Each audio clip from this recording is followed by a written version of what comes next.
पाकिस्तान में डॉक्टर यासिर और डॉक्टर फरीहा एक मशहूर मियाँ बीवी थे।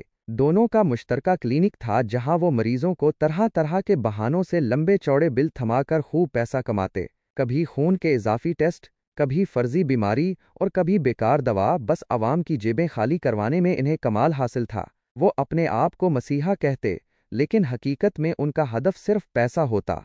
लेकिन फिर वो बरतानिया आ गए कि यहाँ कुछ नया किया जाए। आते ही हकीकत का सामना हुआ। यहाँ धोखा नहीं चलता, ना कोई जाली बिल, ना झूठे इलाज। जो मेहनत करेगा वही खाएगा। अस्पताल में छोटे मोटे रूल मिले और खुद से कम तालीम याफ्ता नर्सें उन पर अहकामात चलाती थीं। होटलों में जाना ख्वाब हो गया, महंगाई अलग, और वीकएंड्स ऐसे गुजरने लगे जैसे कैद काट रहे हों।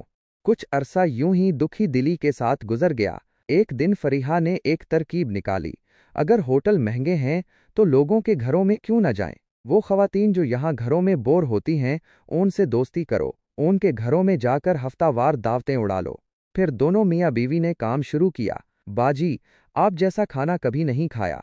आप तो माशा अल्लाह बहुत बावकार हैं, आपकी शख्सियत से हमें सुकून मिलता है। कुछ ही हफ्तों में आस पास की पाकिस्तानी ख़वातीन उनकी मद्दाह बन गईं। हर हफ्ते कहीं न कहीं से दावत आ जाती और ये जोड़ा मुफ्त का खाना खाकर अपनी महरूमियाँ भूलने लगा।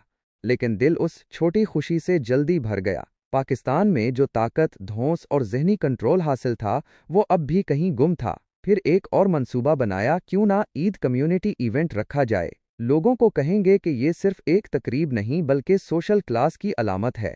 इश्तिहार दिए गए, दोस्ती, कनेक्शन, बच्चों की खुशियाँ, मेल जोल का नया अंदाज। लेकिन दरपर्दा मकसद कुछ और था, लोगों के जज्बात और एहसासे कमी से खेलकर उनकी जेबें खाली करना।